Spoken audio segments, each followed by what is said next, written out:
I have once again gathered a ton of data on mods. This time we're talking about ability energy mods, resistance mods, and surge mods. If you haven't seen it yet, I did a video already on ammo mods. As usual, this video has timestamps and then a spreadsheet, which is a little more than your normal spreadsheet this time around. It's going to be more of a focus this time around because there's just way too much information to dump in a video. But there are some things you need to know about mods in general that the game doesn't tell you for some reason. First of all mods that stack will say so in their description. What they don't say, however, is how much they stack up to. You would think they all operate the same, but this isn't the case. There are some that only stack up to 2 times, and some that go all the way up to 3 mods.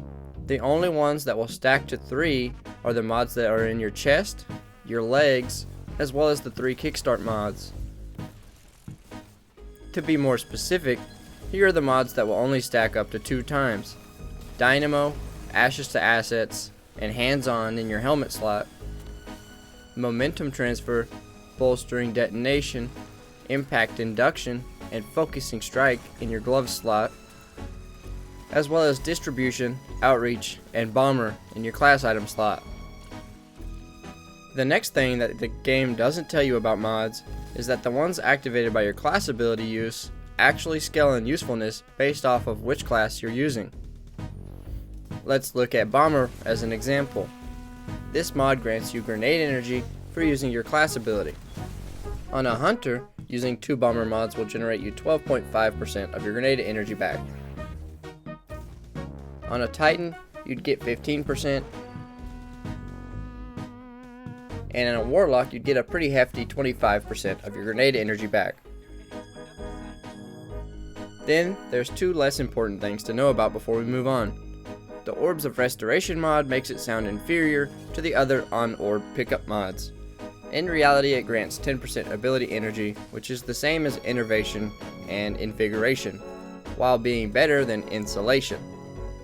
Speaking of Insulation, you should never ever use this mod before using at least one Absolution mod.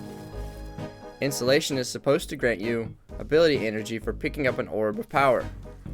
Well, it does, but it only grants a pitiful 4% energy. If for some reason you wanted class energy on pickup, throwing on Absolution instead will give you 5% over 4, as well as 5% energy for your grenade and melee at the same time. This is still a pitiful amount of class energy, but at least the mod is putting in work somewhere else at the same time. Just remember, you'd be far better off hitting the like button for more class ability energy. Now then, I really want to move on and share with you guys what I've made. This won't be for everybody, but I think it's a handy tool for looking at how your build is affected by your mod choices. If you go down in the description, you'll see a link to a spreadsheet. That will take you to what I've called the Great Mod Spreadsheet. Think of this as a calculator that spits out how everything you choose will affect your build. It's basically a character stat sheet that some games have, and maybe Destiny could have one as well one day. Probably not, but I can dream.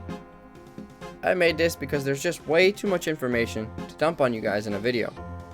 But it can really help in min-maxing what you slot in if you're into that sort of thing. Simply plug in what mods you like, and you can see exactly what you're going to get in return for using it. When you open it, you won't be able to change anything. But if you go to the top left corner and click File, then Make a Copy, this will make you your own sheet where you can edit all you want. Thankfully, this was made easier by LightGG having good numbers on most of the mods. All I had to do was double check a few before I was confident in their numbers. Unfortunately, they didn't have numbers on super generating mods, which was horrible sitting around for minutes on end getting those numbers, especially since Dynamo is different on each class. Anyways, I'm going to leave this with you guys to play around with and explore. If you see anything weird going on or have suggestions, just leave them down below and we'll talk about them. If you have any questions or need any help, just ask away. That's going to be it for me. Until next time, see ya out there.